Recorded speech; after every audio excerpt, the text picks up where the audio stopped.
आप प्रसाद ही पाएं, कभी अमनिया ना पाएं। प्रार्थना है यदि आप इस जन्म में प्रियालाल के प्रेम में डूबना चाहते हैं तो प्रसाद ही पाएं। जल प्रसाद पिएं, वस्त्र प्रसाद धारण करें, भोग प्रसाद पाएं और पूरा जीवन प्रसाद में कर लें। प्रसादे सर्व दुखानाम हानिरस्योपजायत। मान जाओ। अमनिया को जहर की तरह देखो। अमनिया पाना हो तो जैसे जहर नहीं पाते ऐसे नहीं पाएंगे, कुछ भी अमनिया नहीं पाएंगे। बिना अपने पिया प्रीतम को अर्पित किए कुछ नहीं पाएंगे। नियम ले लो, नेम से ही प्रेम का प्रादुर्भाव होता है। हमारी प्रिया जो जहां विराजमान नहीं है वहां नहीं। हम ऐसे श्याम सुंदर को नहीं पहचानते जिनके पार्श्व में प्रिया जो नहीं है। मनोमृणाल भूषण भूषित भुज श्याम अंश पर डारी।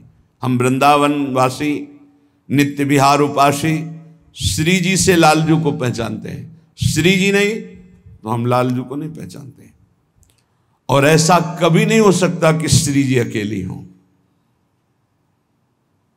हमारी श्री जी वही होंगी जहां लालजू हैं, या लालजू वही होंगे जहां हमारी श्री जी। एक पल के लिए जुगल जोरी कभी बिछुड़ती नहीं है। यहां एक पल के लिए भी रह न सकत पल पलकन अंतर। जैसे जलते बीन, जैसे प्रिया प्रीतम के बिना, प्रीतम प्रिया के बिना नहीं, ऐसे सखी प्रिया प्रीतम के बिना नहीं। मात्र प्रसाद दर्शन से पाप नष्ट होते हैं। जैसे लालजू का प्रसाद जहां केवल प्रभु विराजमान हैं, अपने लोगों को दिया जाए तो अपने माथा रखकर प्रणाम करेंगे, परिक्रमा करेंगे उसको, लेकिन हम चखेंगे नहीं। चखेंगे तभी जब प्रियाजू विराजमान होंगी। प्रियाजू अगर नहीं है तो हम नहीं चखेंगे। ये हम प्रियाजू की दासी हैं। अपनी स्वामिनी के बिना हम उच्छिष्ट नहीं पा सकते किसी का। जैसे पतिव्रता अपने पति का ही उच्छिष्ट पाएगी, बस ऐसे ही ये पातिव्रत धर्म, हरिवंश पतिव्रत हैं जिनके, अगर समझ पाओ तो समझ पाओ। अगर ये पातिव्रत धर्म धारण कर लिए तो महान सर्वोपरि नित्य विहार रस स्वाभाविक प्राप्त हो जाएगा। ये ठसक, ये समर्पण, ये अनन्यता, और ये मत डरो कि अपराध हो जाएगा, क्योंकि एक ही तत्व है। और जो तत्व हमें गुरु ने बताया उसका नाम राधा है। हम श्री राधा जुग चरण निवास, बस सबकी उपासना हो गई। डरने की कहीं कोई विषय नहीं कि कहीं अपराध न बन जाए। पहले बताया मस्तक रखकर प्रणाम करो, और भाव बढ़े प्रसाद की परिक्रमा कर लो, पर हमारे कंठ के नीचे जाएगा प्रसाद तो जब तक लाडली जू ने नहीं पाया तब तक नहीं जाएगा। अगर प्रियाजू पार्श्व में नहीं विराजमान तो वो प्रसाद हम लेंगे, हृदय से धारण कराएंगे, पर हम चखेंगे वही जब प्रियाजू। यह दिव्य प्रसाद प्रिया पिय को, यह अनन्यता है हमारे प्रिया प्रीतम के प्रेम रस की। दर्शत ही मनमोद बढ़ावत, परशत पाप हरत ही को। कभी राधा वल्लभ जी, बाके बिहारी जी, राधा रमन जी अपने प्रिया प्रीतम का घर में जो भोग लगाते, एक दाना भी प्रसाद का अपमानित नहीं होना चाहिए। प्रसाद को जो भोग लगा हुआ है, हम जैसे कभी किसी को तो प्रसाद अलग कर देते हैं, दृष्टि का दिखाया हुआ भले दे, प्रसाद उसी को देंगे जो एक एक कण प्रसाद का आदर सहित पाए। थाली में थोड़ा जल डाल के धो के उसे पी ले। प्रसाद का एक कण भी ऐसा नहीं कि थोड़ा पाया और फिर डस्टबिन में फेंक दिया, महत अपराध। इसलिए ये एकांतिक बात आपको कह रहा हूं कि अपने जनों को आदेश है कि प्रसाद उन्हीं लोगों को दिया जाए जो प्रसाद की महिमा जानते हैं। जो केवल भोजन पाते हैं तो उनको दृष्टि भोग वाला प्रदान कर, सामने से निकाल दिया, महारानी जी का है इसलिए जा रहा है। उच्छिष्ट जो हम पर्दा लगा के भोग लगाते हैं वो उतने में ही मिलाया जाएगा जो प्रसाद का महत्व जानते हैं। और समस्त उपासकों से प्रार्थना है उतना ही प्रसाद जिसको आप चाट कर पा जाएं, एक भी दाना पत्तल में या आपके पात्र में बचना नहीं चाहिए। अगर उच्छिष्ट आपने अपमानित किया, डस्टबिन में फेंक दिया, तो तुम्हारी उपासना गई। कुछ हृदय में नहीं, केवल खाओ पियो शरीर सजाओ। मान लो हमारी प्रार्थना। हमने गुरुजनों को देखा, महापुरुषों, एक अगर महाप्रसाद का दाना नीचे गिर गया तो उसे उठा के मुख में पाया और फिर हाथ धोकर वहां ऐसे करके ऐसे लगाया। प्रसाद की महिमा। प्रसाद को देखते ही आसन से उठ खड़े हो जाना चाहिए। अगर बैठे प्रसाद है, खड़े हो गए, प्रणाम किया, 4 परिक्रमा की, तो कह रहे हैं इतने मात्र से ही उसके सारे पाप भस्म हो जाते हैं। दर्शत ही मन मोद बढ़ावत, परसत पाप हरत ही को। हृदय को निर्मल करके, निष्पाप करके मोद आनंद बढ़ाता है प्रसाद। यह दिव्य प्रसाद प्रिया पिय को। और प्रसाद पाने वाले का शरीर छूटे तो प्रभु को प्राप्त होता है। मान लो हमारी अंतिम समय भगवती स्मृति लोप हो गई है, दुख के कारण इतना भीषण पीड़ा है, हमारे उदर में सदैव प्रसाद रहा, इसलिए भगवत प्राप्ति होगी। इसीलिए कहा है अगर आप बाहर भी हैं और आपको जल पीना है या कुछ भी पाना है तो एक क्षण हाथ में लेकर प्रभु का ध्यान कीजिए, अपने इष्ट देव का। जय राधा वल्लभ लाल की, जय हरिवंश महाप्रभु की, जय गुरुदेव भगवान की। प्रभु आप हृदय मंदिर में विराजमान हो, भले मैं नहीं देख पा रहा हूं, आप ये भोग आरोगी, जय हो। और बस पानी प्रभु को अर्पित कर दे। ये उस समय की बात है जब आपके पास समय नहीं, कहीं ऐसी यात्रा में है, ठाकुर जी पास नहीं है, ऐसा। अगर घर में है तो सांगो पांग भोग लगा करके ही प्रसाद पाएं। और एक उपाय बताया है कि जैसे आप कहीं बाहर जा रहे हैं तो आप राधा वल्लभ जी का भोग लगा लीजिए, किशमिश का, काजू आदि का। और वो रख लिया, एक किशमिश डाल दी, पहले अमनिया को अर्पित किया और फिर एक किशमिश डाल दी, पूरी थाल प्रसाद हो गई। पर उतने में ही डालिए जितना पाना है, जितना थाल में है एक दाना भी नहीं बचना चाहिए। पावत परम प्रेम उपजावत, भूलवत भाव पुरुष तिय को। यह दिव्य प्रसाद प्रिया पिय को। जो बड़े भाव से पाते हैं, ये देखा है। ये जरा पूड़ी लाना, एक कचौड़ी लाना, या ये नहीं, ये नहीं, ये नहीं, ये नहीं, ये डालो, ये नहीं। आप पदार्थ पा रहे हो, प्रसाद नहीं पा रहे हो। प्रसाद अगर है तो उसमें पूड़ी कचौड़ी अमुक पदार्थ, ये भाव नहीं, प्रसाद भाव। जितना आपको लगता है थोड़ा ले लीजिए, पा लीजिए। फिर आपका शरीर रोगी है, जो आपको अनुकूल लगे वो भोग लगा लीजिए। अगर महल से प्रसाद आता है उसमें भेद बुद्धि ना करे, ना अन्न बुद्धि करे, ना कोई पदार्थ बुद्धि करे, केवल प्रसाद बुद्धि, तो कह रहे पावत परम प्रेम उपजावत। पाते ही हृदय में प्रेम का प्रादुर्भाव होता है।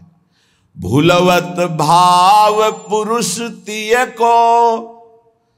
कितना बड़ा प्रसाद का प्रभाव कि देह भाव का त्याग हो जाएगा।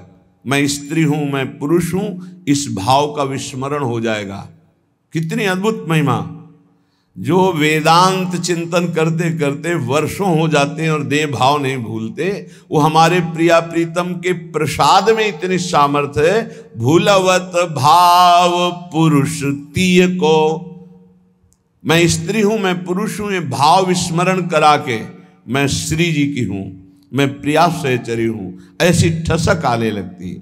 भगवत रसिक भाव तो भूषण, तिहि छिन होत जुगल जिय को। यह दिव्य प्रसाद प्रिया पिय को। ये प्रसाद पाने वाले साधक पर श्री प्रिया प्रीतम इतने रीझ जाते हैं कि उसे अपना हार बना लेते हैं, अपना हृदय हार बना लेते, अर्थात बहुत प्यार करते हैं। ये मेरा इतना अनन्य है, मेरे सिवा कोई और पदार्थ पा नहीं सकता जो मेरा उच्छिष्ट नहीं। बस ये हमने गुरुजनों में देखा है, पूर्ण निष्ठा, पूर्ण परिपक्व भाव। ये देखा, भूखे रहने पर भी, कष्ट में शरीर है फिर भी, सुविधा है पर नहीं पाया, और भगवत अवतारों का भोग लगा हुआ नहीं पाया।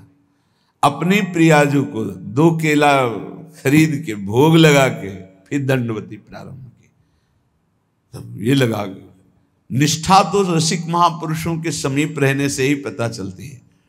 अपने प्रिया प्रीतम का प्रसाद, एक बार एक बहुत माननी जगत पूजनी की जगह से प्रसाद आया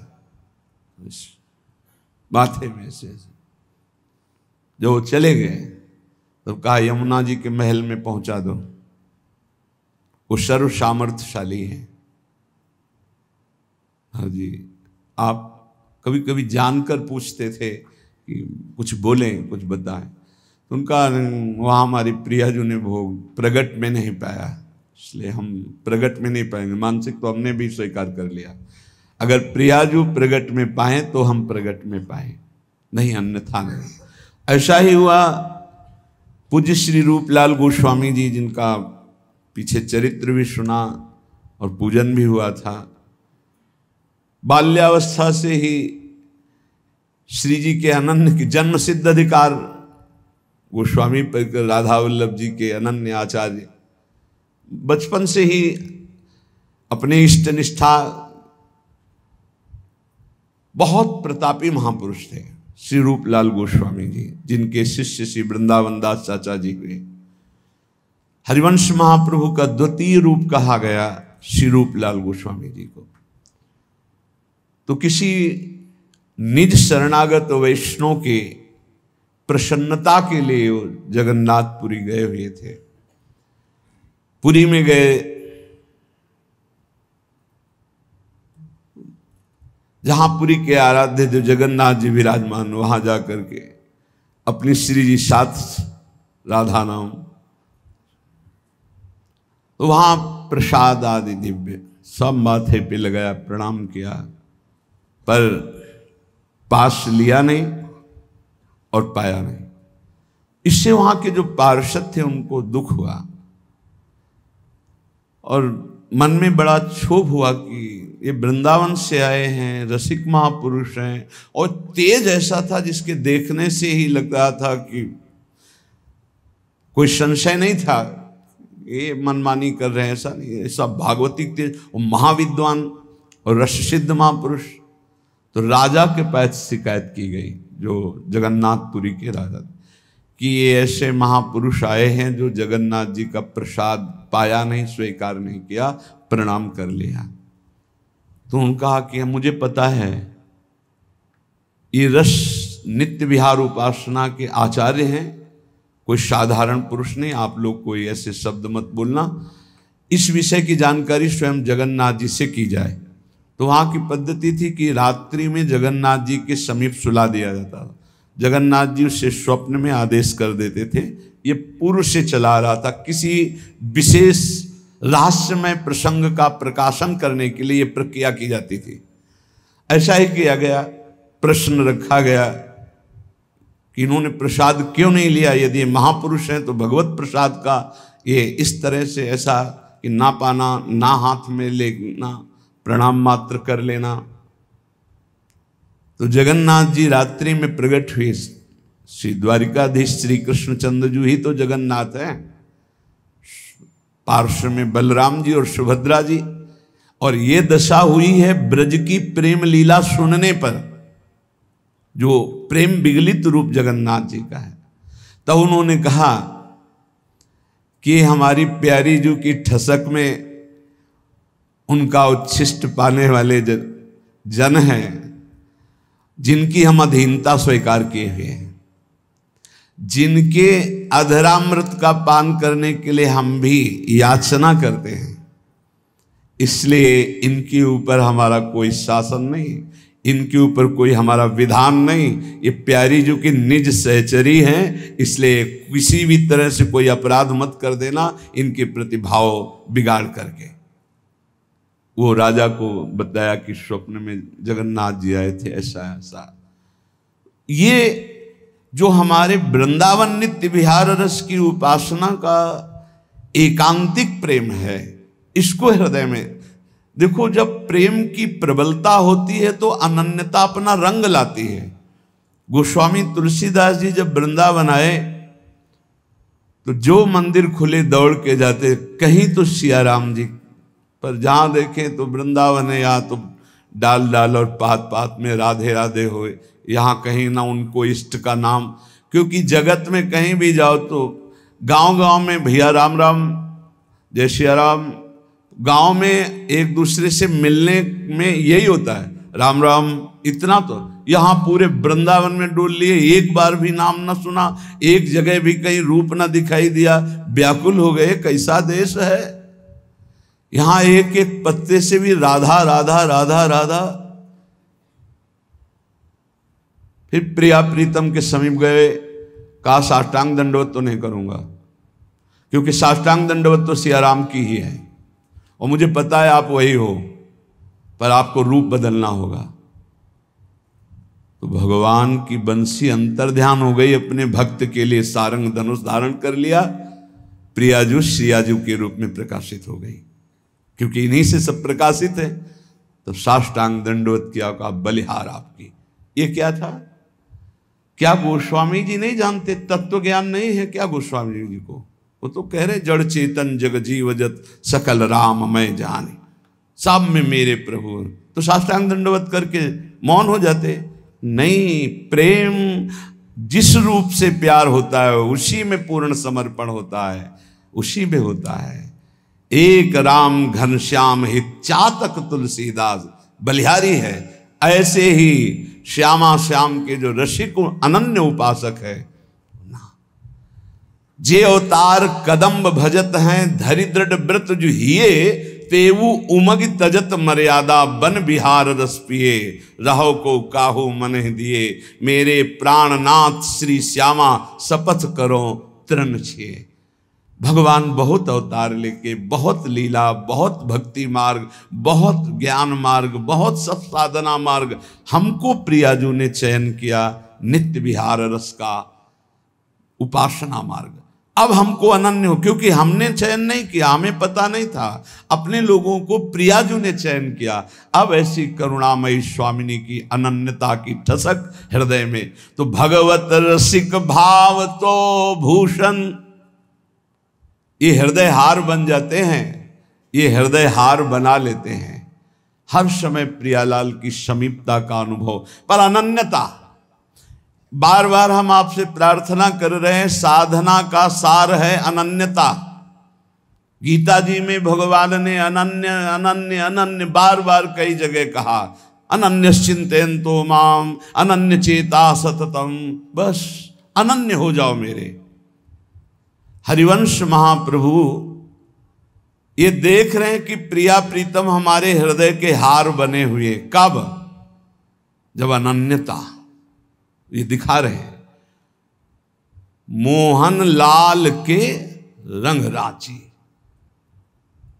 महाप्रभु कह रहे मेरे ख्याल परो जिनको बात दसो दिस माची, मोहन लाल के रंग राची। कंत अनंत करो जो को बात कहो सुन साची, या जी जाओ भले सिर ऊपर हाँ प्रकट हुए नाची, मोहन लाल के रंग राची। अब चाहे गर्दन उतर जाए, चाहे प्राण निकल जाए, अब अपने मोहन लाल जिस रंग में रंगे हुए हैं, अर्थात प्रिया रंग में, मैं उसी रंग में। तो इसका परिणाम क्या मिला? तो बोले जागृत शयन रहे तो रूपर, मणिकंचन ज्यों पाची। जैसे हरिवंश डरो काके डर, हो नाहिन मत काची, मोहन लाल के रंग राची। आप किससे डरना? किससे डरना? कोई कच्ची मती वाला हूं कि डर जाऊंगा? नहीं, मोहनलाल के रंग राची। तो जागृत शयन रहत उर ऊपर, हृदय में इधर प्रिया प्रीतम, ये हार बने हुए हैं दोनों। मणिकंचन जो पाचे, ये अनन्यता। पावत परम प्रेम उपजावत, भूलवत भाव पुरुष तिय को, भगवत रसिक भाव तो भूषण, तीछिन होत जुगल जी को। यह दिव्य प्रसाद प्रिया पिय को। उपासक प्रसाद निष्ठ हो और हृदय से आराध्य देव के प्रति समर्पित हो, कोई चिंता की बात नहीं। प्रार्थना है, जीवन में उतार चढ़ाव आता रहता है, जीवन में विपत्ति संपत्ति के योग बनते रहते हैं, जीवन में मिलन बिछुड़न के योग बनते रहते हैं, समीपता दूरी का योग बनता रहता है। लेकिन हमारी अनन्यता, हमारी निष्ठा में फर्क नहीं, तो निश्चित निश्चित वो वस्तु प्राप्त होगी जो किसी साधना से नहीं होती। कभी कभी ऐसा भी अनुभव होता है कि प्रभु हैं भी कि नहीं है। कभी कभी ऐसा भी अनुभव होता है कि इतना भजन किया, उसका क्या लाभ मिला। बार बार विपत्ति, बार बार समस्याएं, बार बार तिरस्कार, अपमान, ये धूल भरी आंधी माया की है। आंखें तुम्हारी देखने में समर्थ नहीं हो पाएंगी धूल भरी माया में, पर आंख मूंद कर विश्वास करो, कोई तुम्हें अपनी भुजाओं में भरे हुए है, तुम्हें धूल भरी आंधी नहीं ले जा पाएगी। तुम इष्ट की कृपा पात्र हो, इसलिए धैर्य पूर्वक जैसी आज्ञा आचार्य की, शास्त्र की, गुरुजनों की, आंख मूंद के करो, मंगल होगा। विचार करने की जरूरत नहीं। गुरुजनों की आज्ञा पर विचार नहीं किया जाता, बिना ही विचार करी शुभ जानी। तो जो हमारे आचार्य कह रहे हैं, इष्ट निष्ठा, प्रसाद निष्ठा, नाम निष्ठा, धाम निष्ठा, ये सब परम पद प्रदान करने वाले हैं। कल चर्चा में आखिरी में कहा, तुम्हें विश्वास है कि तुम्हें भगवत प्राप्ति होगी। तो पहली बार में कम, फिर दूसरी बार में ज्यादा, फिर काफी लोग नहीं थे जो अंदर से उत्साह पूर्वक बोल सके। इसका चिंतन हुआ हमें कि क्यों नहीं वो बोल पा रहे। क्योंकि उनको अपना चरित्र दिखाई देता है, उनको अपना बल दिखाई देता है, उनको प्रभु के चरित्र, प्रभु का बल नहीं दिखाई देता।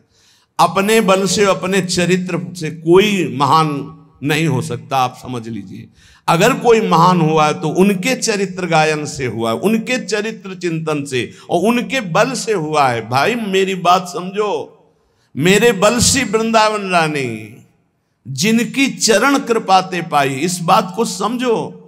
आप में बल नहीं है, आप ऐसे पावन नहीं है कि प्रिया प्रीतम का स्पर्श कर सके, लेकिन उनका पावन प्रसाद, उनका पावन चरित्र, उनका पावन धाम, उनका पावन नाम, उनकी पावन उपासना हमको प्राप्त हो गई। हमें उधर देखना है, उधर उनकी कृपा, तभी तुम गर्व से कहोगे हाँ हमें भगवत प्राप्ति होगी।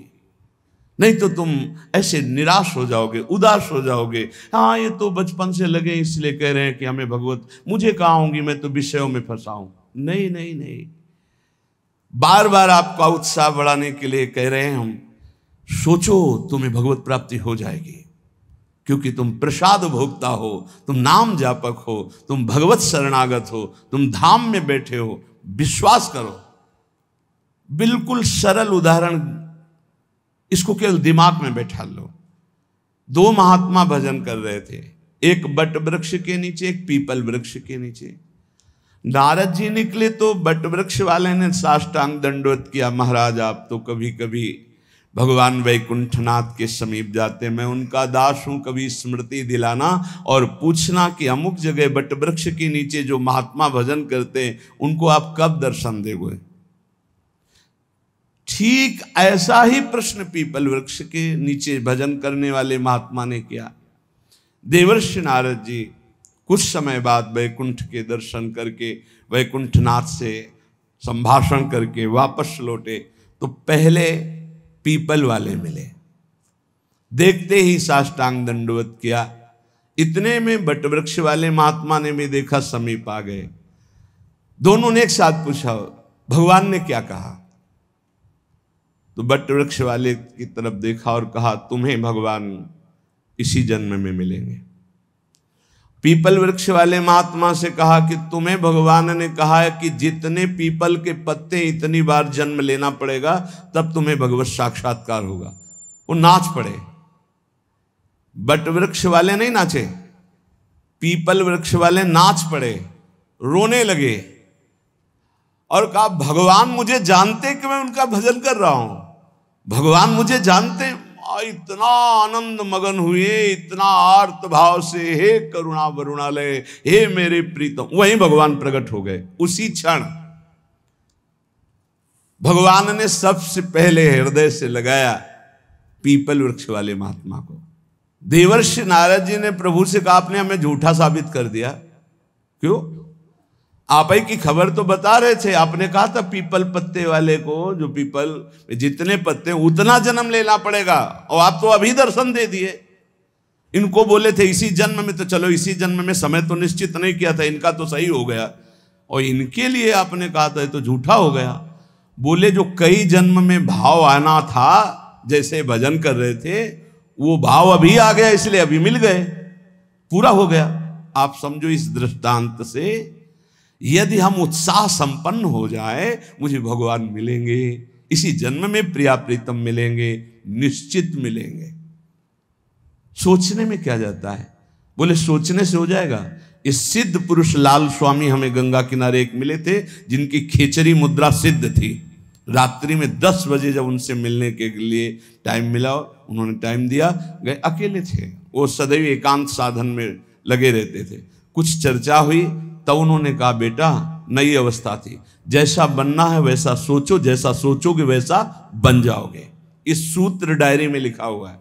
अगर आप सोचोगे ना मुझे प्रियालाल मिलेंगे मिलेंगे, प्रियालाल मिलेंगे, पक्का मिलेंगे। इसीलिए रोज उत्साह बढ़ाता हूं आपका। आप सोचिए कि आपको प्रभु मिलेंगे। देखो धाम की इतनी कृपा है, प्रभु मिलेंगे आपको। नाम की इतनी कृपा है, प्रभु मिलेंगे। अरे कुछ नहीं, हमारी स्वामी जी बड़े करुणामयी, युगल सरकार, मिलेंगे। ये बार बार आपके दिमाग में हम डाल रहे हैं, उत्साह वर्धन कर रहे हैं कि आपकी सोच में आने लगे कि वैसे तो हमारा उत्साह नहीं, लेकिन संत कह रहे हैं, गुरुजन कह रहे हैं, शास्त्र कह रहे हैं, तो हम मिल जाएंगे, हमको भी मिल जाएंगे, निश्चित प्रभु मिल जाएंगे। बस ये बात आना महामंगल शुरुआत हो गई। ये बात आना महामंगल की नींव पड़ गई। हमारी बात मान लो। अरे बोले कल सोचने से प्रभु मिल जाए, पक्का केवल सोचने से मिल जाएंगे। पुत्र के बहाने नारायण तो परम पद मिल गया, आप धोखे में मत रहिए। प्रिया प्रीतम का नाम, प्रिया प्रीतम का धाम, प्रिया प्रीतम का रूप, प्रिया प्रीतम की लीला, ये निश्चित भगवत प्राप्ति कराती है। श्रीपाद प्रबोधानंद जी महाराज कह रहे, बहुत ध्यान से सुनना तो तुम्हें और पुष्टता हो जाएगी हमारी बात जो अभी कही। कह रहे कि राधा कृष्ण विचित्र मनमथ कला नंदा चमत्कुर्वते यस्मिन् सौख्य चमत्कृति परतरा यत्र दीक्षादितः तद्वंदे ममकारतोद्भुत तमाद यस्याद्भुतानुक्षणोल्लासाः श्रीवन राजसीम सुमहाभावम तमेव स्तुमः। ये वृंदावन धाम श्री श्यामा श्याम की प्रेम युद्ध भूमि है। श्रीमद चतुरासी जी, अद्भुत खेत महामन्मथ को दुंदु विभूषण राव जूझत सुभट परस पर अंग अंग उपजत कोटिक भाव। ये अद्भुत खेत माने समर भूमि, प्रेम की समर भूमि है। ये प्रेम का युद्ध होता रहता है यहां प्रिया प्रीतम, प्रेम का अद्भुत खेल। कह रहे यहां जो शरणागति दीक्षादि लेता है प्रिया प्रीतम की, राधा कृष्ण विचित्र मनमथ कला नंदास चमत कुर्वते। मनमथ कहते हैं काम को भी और मनमथ कहते हैं प्रेम को भी। अनंग कहते हैं काम को भी, अनंग कहते हैं प्रेम को भी। तो जगत में जहां प्रेम शब्द का प्रयोग होता है वहां शुद्ध काम ही है, मलिनता, केवल स्वसुख वांछा। और जहां प्रेम राज्य में मनमथ का अनंग का काम शब्द का प्रयोग होता है वहां विशुद्ध प्रेम होता है। यस्मिन शौक चमत्कृति, अद्भुत सुख की चमत्कार आनंद राशि प्रदान करने वाली हो जाती है जो वृंदावन में दीक्षा लेता है प्रिया प्रीतम की शरणागति, प्रिया प्रीतम की उपासना। यस्मिन सौख्य चमत्कृति परतरा यत्रत्य दीक्षादिता, क्योंकि दीक्षा से उसका नया जन्म हो जाता है, ब्रजवासी माना जाएगा। एक होता है मां के गर्भ से जन्म लेना और एक होता है गुरु के द्वारा नाद से जन्म होना। एक बिंदु से जन्म माना गया माता पिता के, और एक गुरु के नाद से जन्म माना जाता है। ये नई दीक्षा जो हुई, ये नया जन्म हमारा है। शिक्षा दीक्षा सांसारिक तो बहुत हो गई, ये जो प्रिया प्रीतम की शरणागति है, हम शुद्ध ब्रजवासी हो गए दीक्षा मात्र से। ये नया जन्म, विश्वास, देखो सारा खेल विश्वास का है। पीछे प्रसंग सुनाया चतुर्भुजदास जी की कथा में, एक जमींदार के यहां से चोरी करके, बहुत प्रवीण था, वो कोई साथी नहीं रखता था, अकेले ही चुरा लेता था। एक जहां हमारा पहले गुरु आश्रम था, वहां एक थे, वो 20 टार्च रखते थे, और इसका रहस्य कोई जानता नहीं था। अलग अलग छतों पे अलग अलग जगह से टार्च ऐसे लगाते, जिससे लगता कि 20 लोग हैं, वो अकेले डकैती डाल के ले जाते थे। बड़े प्रवीण थे। जब वो मारे गए थे तो गंगा स्नान करके जा ही रहे थे, तो 50 लोग, जैसे किसी पशु को घेरा जाता है, ऐसे घेर के उनको, तो ऐसे उनके पीछे आदमी लगे। चतुर्भुजदास जी कथा कह रहे थे, तो भाग करके उन्होंने सोचा यहां बच सकते हैं, तो भक्तों के बीच में बैठ गए। राज कर्मचारियों ने सोचा कि यहां चोर क्यों बैठेगा, तो उन्होंने सत्संग में कोई विघ्न ना पड़े इसलिए दूर से ही चले गए, पर वो मिला नहीं। उस समय प्रसंग चल रहा था, चतुर्भुजदास जी कह रहे थे जो श्यामा श्याम की शरणागति लेता है, दीक्षा लेता है, उसका नया जन्म होता है, पूर्व के सारे पाप नष्ट हो जाते हैं। ज्यादा पकड़ हुई नहीं, यही शब्द पकड़ पाए। सत्संग समाप्त हुआ, पास गए, कहा दंडवत महाराज, हम चोर हैं, सैकड़ों कत्ल किए हैं, चोरी किए हैं, डकैती की है, हमें दीक्षा दोगे? चतुर्भुजदास जी ने देखा कि इतनी सच्चाई से बता रहा है, हाँ क्यों नहीं, तुम्हें भी दीक्षा में, तो क्या हमारे सारे पाप नष्ट हो जाएंगे पूर्व जन्म के?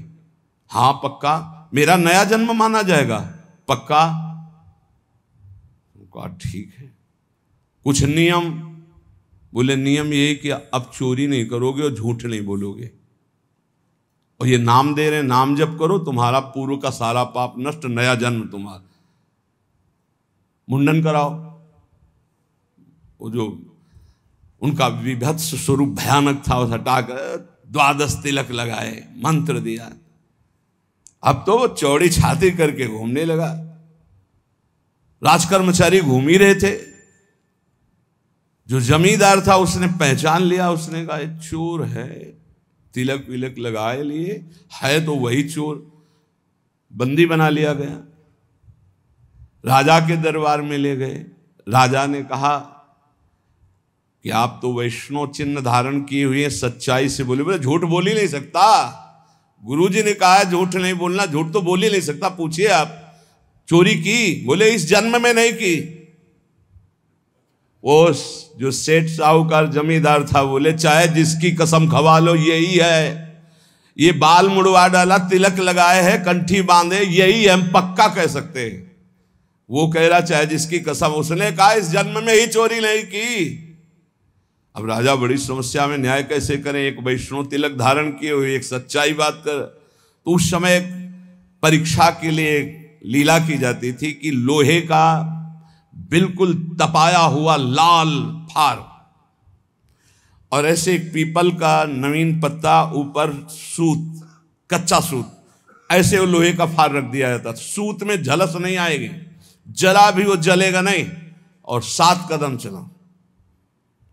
तो अब शंका तो इन्हीं चोर भगवान पर थी, तो इनके हाथ में रखाया गया।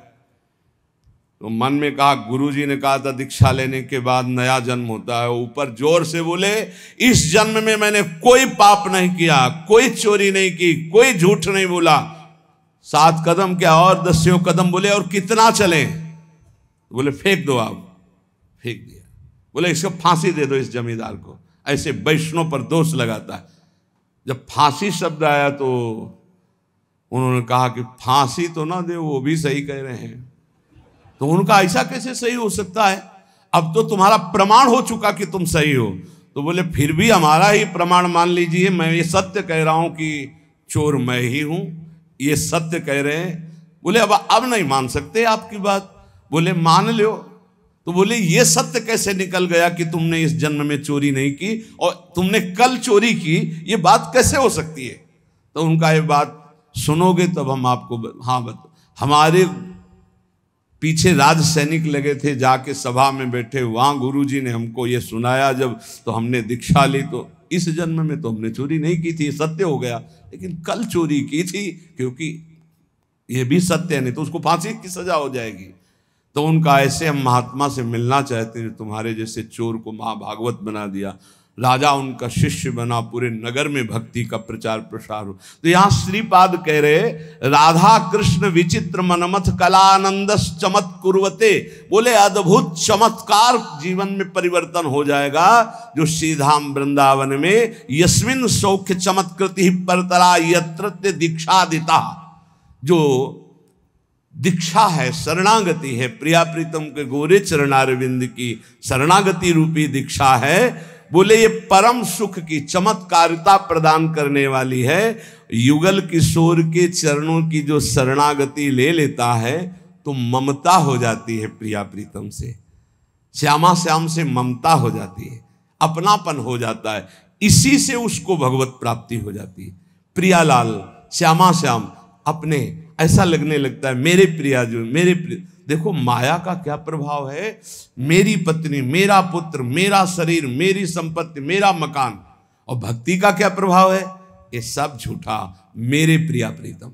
अब अंदर देखो, आपको प्रिया प्रीतम में प्रीति है या शरीर में, शरीर संबंधी भोगों में, या शरीर संबंधी रिश्तों में। अगर आपको शरीर संबंधी रिश्तों में प्रीति है, ममता है, अपनापन है, तो जल्दी करो, जल्दी, ज्यादा समय नहीं है। एक अहमता ममता ये जग में है दुखदाई, ये जब श्री जी की ओर लगे तो होत परम सुखदाई। मात तात सुत दार देह में मति अरुझे मति मंदा, हित किशोर को है चकोर तू लख वृंदावन चंदा। जो ममता बुद्धि प्रिया प्रीतम में प्रतिक्षण उल्लास पूर्वक होती है, वही भगवत प्राप्ति करा देती। दीक्षा लिया और ये ठसक आ गई, हमारे इष्ट श्यामा जो नवल किशोर उपासना, जुगल मंत्र को जाप, जुगल मंत्र को जाप, इष्ट श्यामा महारानी, श्री वृंदावन धाम इष्ट श्यामा महारानी, ये ठसक आ जाती है, हमारी प्रिया जो, हमारी लाडली जो, बस इसी से परम पद की प्राप्ति होती है।